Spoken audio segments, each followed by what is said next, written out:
Hello everyone, welcome to SPMIS Academy. Here we are with another episode of Assampedia. So in the very beginning, let us see the answers of the questions that I gave in the last episode. So the first question was, which of the following does not belong to the pre-Vaishnavite era of Assamese literature? And the correct option will be option C, that is Ananta Konduli. Second question was, Bengali was declared the language of the courts in Assam in the year, and the correct option will be option B, 1836. Question number 3 was, which period is often referred to as dark age of Assamese language?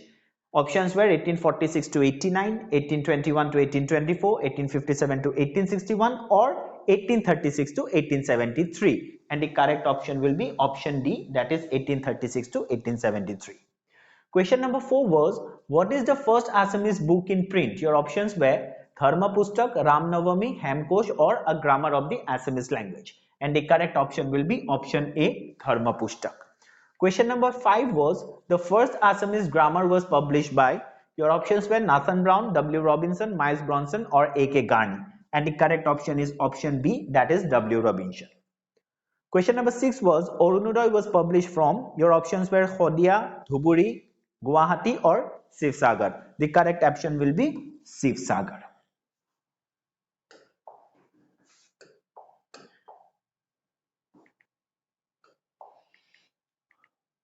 Question number 7 was, Orunodoy was published in the year 1836, 1840, 1846 or 1854. The correct option is C, 1846. Question number 8 was, the first Assamese dictionary which had never been published was compiled by, your options were Nidhiram Fowell, Miles Bronson, Joduram Borua or Hemchandra Borua. The correct option is Joduram Borua. Question number 9 was, the first Assamese dictionary was published by, your options were Nidhiram Fowell, Miles Bronson, Joduram Borua or Hemchandra Borua. The correct option is B, Miles Bronson. Question number 10. Which of the following was the first Assamese to be converted into Christianity? Your options were Nidhiram Keot, Miles Bronson, Joduram Borua or Hemchandra Borua, and the correct option is A, Nidhiram Keot.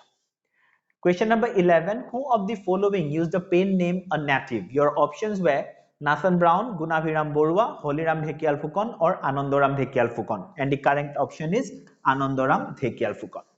Question number 12 was, Hemkosh was published in the year, your options were 1884, 1889, 1900 and 1925. The correct option is C, that is 1900.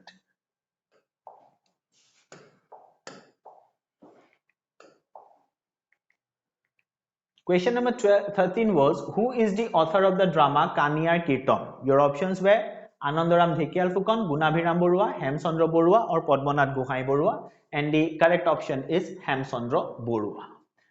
Question number 14 was, the first Assamese modern drama was Ram Bijoy, Ram Navami, Kaniyar Kirtan or Bahire Rongsong Bhitore Kua Bhaturi, and the correct option is B, Ram Navami. Question number 15 was, which of the following formally entered Brahmo Samaj? Your options were Anandoram Dhekial Phukon, Gunaviram Borua, Hemchandra Borua or Padmanath Gohai Borua, and the correct option is B, Gunaviram Borua. Right, so these are the answers of those questions that I gave in the last class. So in the last class we discussed about the Orunodoy age, right? Ami jodi Assamia literature or bishoye sao tenehole juntu ami modern era pao, modern era first phase to Orunodoy jug buli koa hoy.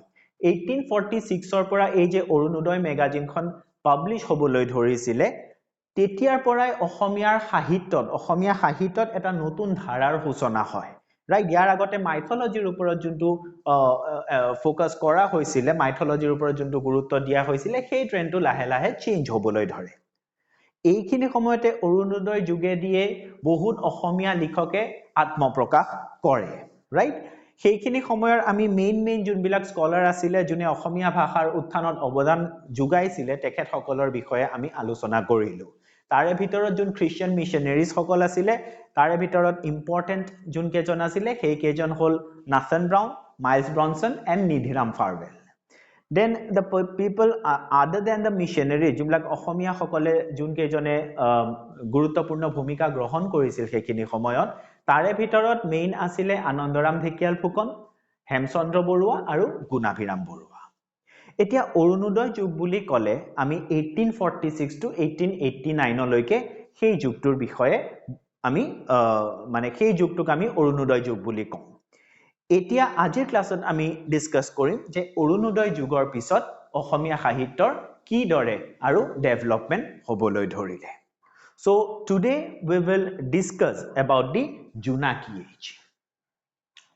Junaki age বুলি ক'লে আমি mainly 1889 ৰ পৰা 1940 লৈকে এই সময়ছোৱাক আমি বুজাও এতিয়া জোনাকী এজত আমাৰ অসমীয়া সাহিত্যত আকৌ এটা নতুন ধাৰাৰ আৰম্ভ হ'ল a new trend started from this period and that is why this period is called age of romanticism গতিকে অসমীয়া সাহিত্যত romanticism আৰম্ভ হয় এই জোনাকী যুগৰ পৰা romanticism বুলি ক'লে আমি যি বুজাও হেতু হৈছে an extraordinary development of imaginative sensibility মানে ইয়াৰ আগতে যোনটো অসমীয়া সাহিত্য আছিলে তাতে যুক্তিবাদটো আমি বেছিকৈ দেখিবলৈ পাওঁ কিন্তু এইখিনি সময়ত যেতিয়া romanticism আহিলে তেতিয়া যুক্তিবাদী ভাবধাৰাতকৈ বেছি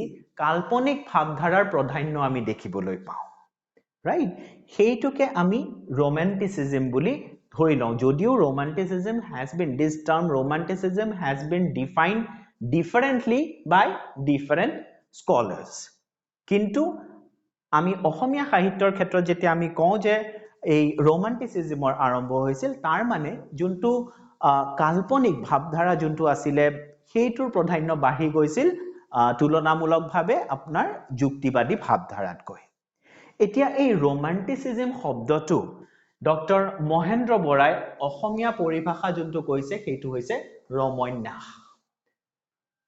ৰাইট তো যোনটো romanticism বুলি কোৱা হয় ইংলিশত অসমীয়া হেতু কোৱা হৈছে ৰমন্যাস বুলি এতিয়া এই জোনাকী এজটোৰ আৰম্ভণি কেনেকে হয় বা কিয় আমি এই এজটোক জোনাকী এজ বুলি কওঁ তাৰ বিষয়ে আমি দুই এটা কথা আলোচনা কৰিলো এতিয়া এই romanticismৰ অসমীয়া সাহিত্যত যোনটো এন্ট্ৰি হৈছিলে যোনটো আৰম্ভ হৈছিলে দুই প্ৰকাৰে হৈছিলে এটা হল ওয়েস্টাৰ্ণ লিটাৰেচাৰৰ প্ৰভাৱত মানে পাশ্চাত্য সাহিত্যৰ পৰা অসমীয়া সাহিত্যত এই romanticism আৰম্ভ হৈছিলে আৰু সেকেন্ডটো হৈছিলে বেংগলী লিটাৰেচাৰৰ পৰা সেইখিনি সময়ত আমাৰ অসমৰ বহুতো যুৱক কলিকতাত পঢ়িবলৈ গৈছিলে right সেইখিনি সময়ত কলিকতাত বহুত লিটাৰেৰী এছ'চিয়েচন ফৰ্মছ হৈছিলে right সেই যে বেংগলত যোনটো লিটাৰেৰী এছ'চিয়েচন বিলাক ফৰ্ম হৈছিলে বা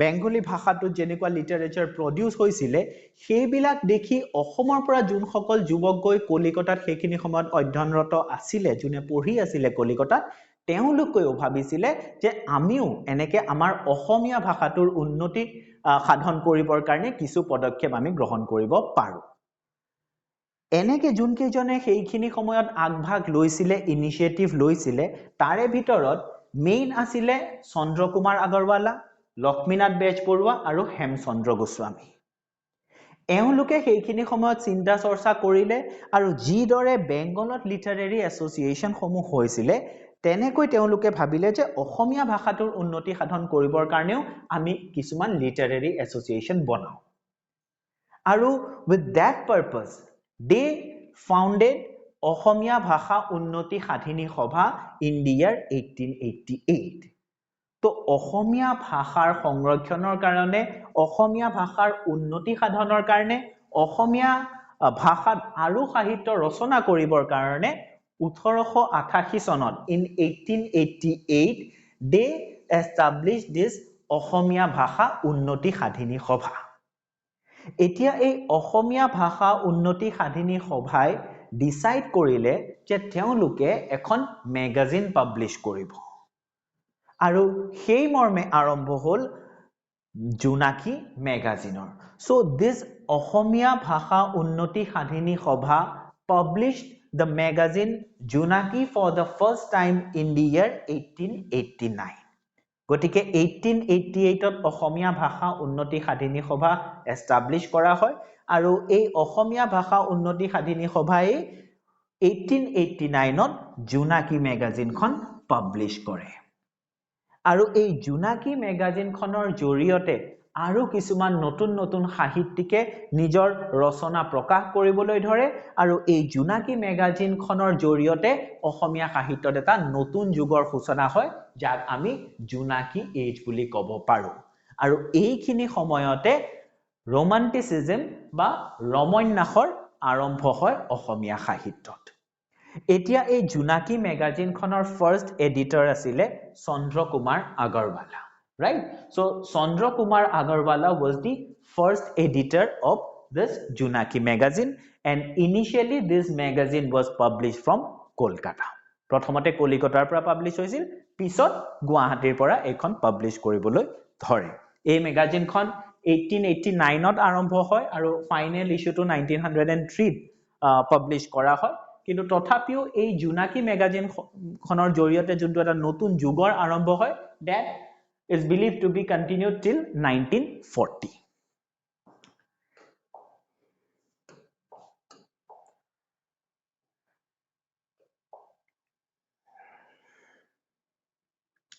এতিয়া জোনাকী এজৰ যোন মেইন স্কলাৰ কেজন আছে তেখেতৰ বিষয়ে আমি দুই এটা কথা আজিৰ এপিসোডটোত চাই লওঁ জোনাকী মেগাজিনখনৰ প্ৰথম editor ফাউন্ডাৰ editor was Chandra Kumar Agarwala এতিয়া চন্দ্ৰ কুমাৰ আগৰৱালাই যোনটো কবিতা আছিলে বনকুঁৱৰী যোনটো প্ৰকাশ হৈছিল জোনাকী মেগাজিনখনত this is the first Assamese romantic poem বনকুঁৱৰী written by Chandra Kumar Agarwala is the first Assamese romantic poem তো জোনাকী মেগাজিনখনৰ জৰিয়তে প্ৰথম অসমীয়া ৰোমান্টিক কবিতাটো প্ৰকাশ পায় তেওঁৰ কবিতাৰ পুথি এখন আছিলে যাৰ নাম আছিলে প্ৰতিমা সো এই প্ৰতিমা পুথিখনত বনকুঁৱৰীৰ লগতে আন কবিতাসমূহ সন্নিবিষ্ট কৰা হৈছিল আৰু এজন ইম্পৰ্টেন্ট স্কলাৰ সেইখিনি সময়ৰ আছিলে that is হেমচন্দ্ৰ গোস্বামী হেমচন্দ্ৰ গোস্বামীৰ যোনটো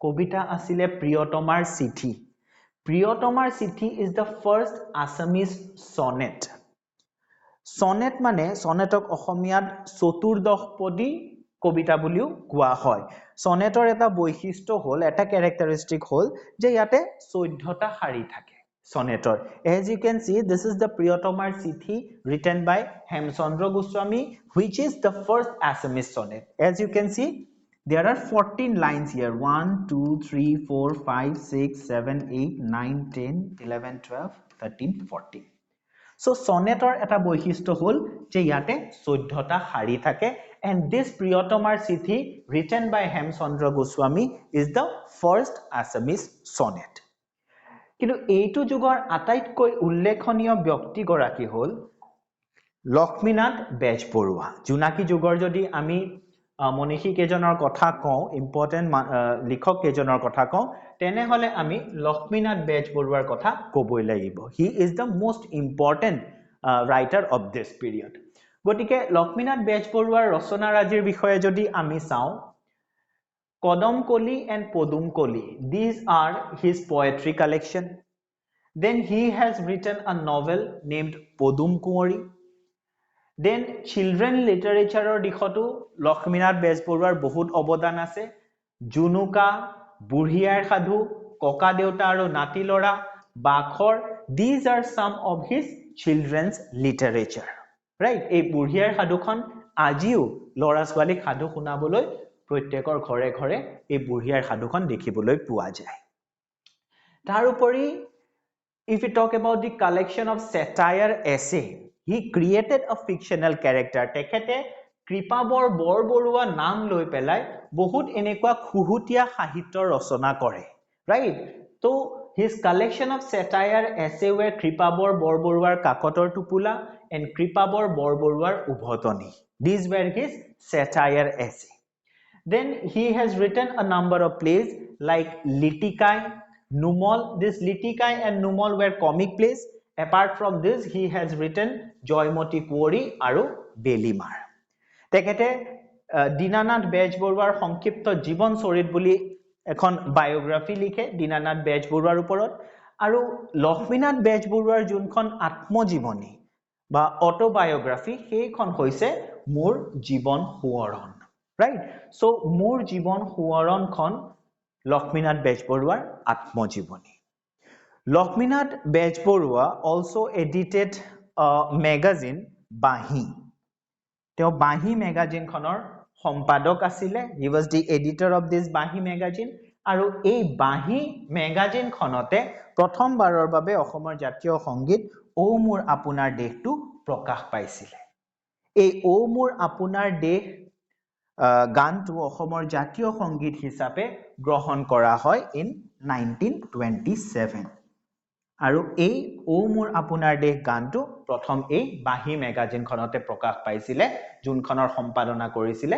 লক্ষ্মীনাথ বেজবৰুৱাই এই তিনিজনৰ উপৰিও আন অথৰ বা মনীষী যোন সেইখিনি সময়ত আছিলে তেখেতসকল হ'ল অম্বিকাগিৰি ৰায়চৌধুৰী যতীন্দ্ৰনাথ দুৱৰা নলিনীবালা দেৱী ৰাইট এই সকলেও সেইখিনি সময়ত জোনাকী মেগাজিনখনৰ জৰিয়তে নিজৰ আত্মপ্ৰকাশ কৰিছিলে আৰু পিছত জোনাকী মেগাজিনখনৰ পিছতো জোনাকী মেগাজিনখনে যোনটো ধাৰাৰ আৰম্ভ কৰিছিলে সেইটো আগুৱাই নিয়াত এওঁলোকে সহায় কৰিছিলে Ambikagiri Roychowdhury as we know he was known as Assam কেশৰী আখ্যা দিয়া হৈছিলে তেওঁৰ যদি আমি ৰচনাৰাজি চাওঁ তেনেহলে তুমি বিনা অনুভূতি বন্দুকি চন্দেৰে দেশেই ভগৱান বেদনাৰ উল্কা আদি তেওঁ ৰচনা কৰি গৈছে এই বেদনাৰ উল্কাৰ বাবে 1966 চনত he received সাহিত্য একাডেমী right so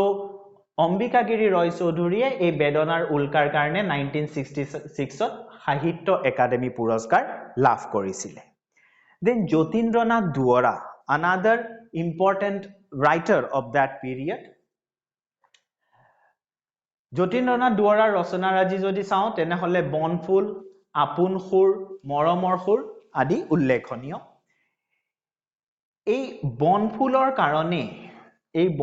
কাৰণে 1955 চনত যতীন্দ্ৰনাথ দুৱৰাই সাহিত্য একাডেমী পুৰস্কাৰ পাইছিলে আৰু যতীন্দ্ৰনাথ দুৱৰা হৈছে the first Assamese to win সাহিত্য একাডেমী award এই বনফুল খনৰ কাৰণে 1955 ত যতীন্দ্ৰনাথ দুৱৰাই সাহিত্য একাডেমী পুৰস্কাৰ লাভ কৰে আৰু ইয়াৰ জৰিয়তে যতীন্দ্ৰনাথ দুৱৰা সাহিত্য একাডেমী পুৰস্কাৰ প্ৰাপ্ত প্ৰথমজন অসমীয়া হিচাপে পৰিচিত হয় right another important author of that period is Nalinibala Devi কৰ্মবীৰ নবীন চন্দ্ৰ বৰদলৈৰ জীয়ৰী নলিনীবালা দেৱীৰ যদি আমি ৰচনাৰাজি চাওঁ তেনেহলে সপোনৰ সুৰ পৰশমণি অলকানন্দা অন্তিম সুৰ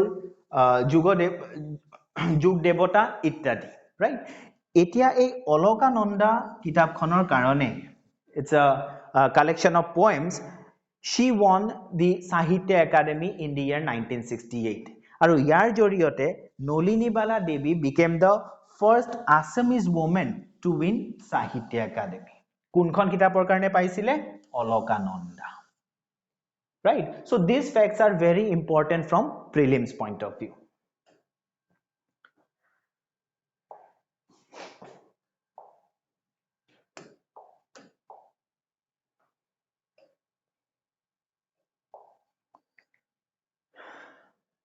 আৰু দুগৰাকী ব্যক্তিৰ কথা ইয়াতে আমি উল্লেখ কৰিব লাগিব এজন হৈছে পদ্মনাথ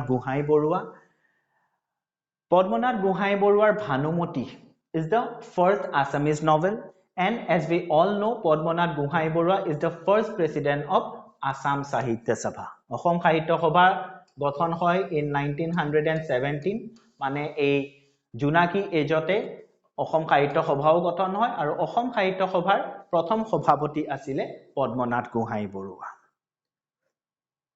আৰু এজন ব্যক্তি সেইখিনি সময়ত উল্লেখ কৰিব লাগিব তেওঁ হৈছে দেৱকান্ত বৰুৱা তো দেৱকান্ত বৰুৱাৰ এটা খুব পপুলাৰ খুব ফেমাস কবিতা আছে that is সাগৰ দেখিছা যোনটো আজিও খুব জনপ্ৰিয় দেৱকান্ত বৰুৱা এজন সাহিত্যিক হোৱাৰ উপৰিও তেওঁ he was also a very renowned politician Indian politics তেওঁৰ এক বিশেষ ভূমিকা তেখেতে গ্ৰহণ কৰিছিলে যেতিয়া ইণ্ডিয়াত ইমাৰ্জেঞ্চি চলি আছিলে 1975 পৰা 1977 সময়ত সেইখিনি সময়ত Devkanta Barooah was the president of Indian National Congress right তেওঁ ইণ্ডিয়ান নেশ্যনেল কংগ্ৰেছৰ সেইখিনি সময়ত প্ৰেসিডেন্ট আছিল গতিকে these are some of the authors who contributed during this Junaki age now based on all the facts that we have discussed today let us see some questions the first question is Ohomia Bhasha Unnoti Sadhini Sabha was established in the year. Your options are 1872, 1888, 1889 or 1894. Question number 2. Junaki magazine was first published in the year 1872, 1888, 1889 or 1894. Question number 3. Who was the first editor of Junaki magazine? Your options are Chandra Kumar Agarwala, Hemchandra Goswami, Lakshminath Bejborua or Konoklal Borua. Question number 4. What is the first Assamese romantic poem? Your options are Bonkumari, Kakuaru Hiani Bilau, Priyotomar Chithi or Hagor Dekhisa. Question number 5.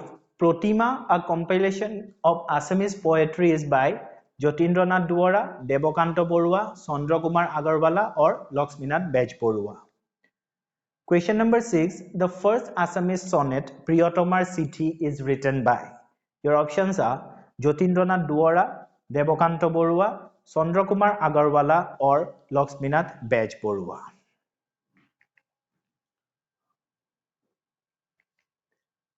Question number 7.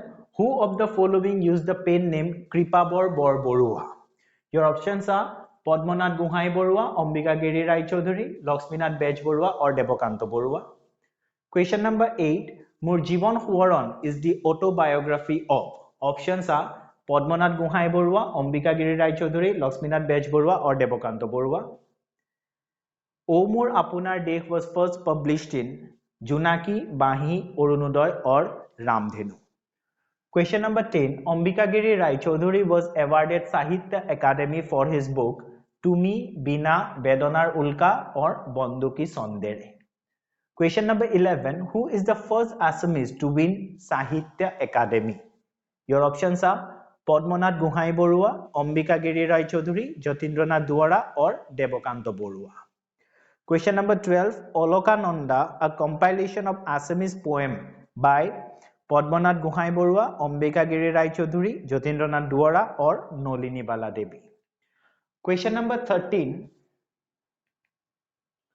The first Assamese novel is Bhanumati, Miri Jiori, Bahire Rongsong Bhitore Kua Bhaturi or Yaru Income. Question number 14. Who was the first president of Assam Sahitya Sabha? Your options are Padmanath Gohai Borua, Ambika Giri Rai Chaudhuri, Lakshminath Bejborua or Devakanta Borua. Question number 15. The author of the comic play Litikai is Padmanath Gohai Borua, Ambika Giri Rai Chaudhuri, Lakshminath Bejborua or Devakanta Borua. So these are the questions for today. You can give your answers in the comment section. I will give the correct answers in my next episode. And that is all for today. Thank you.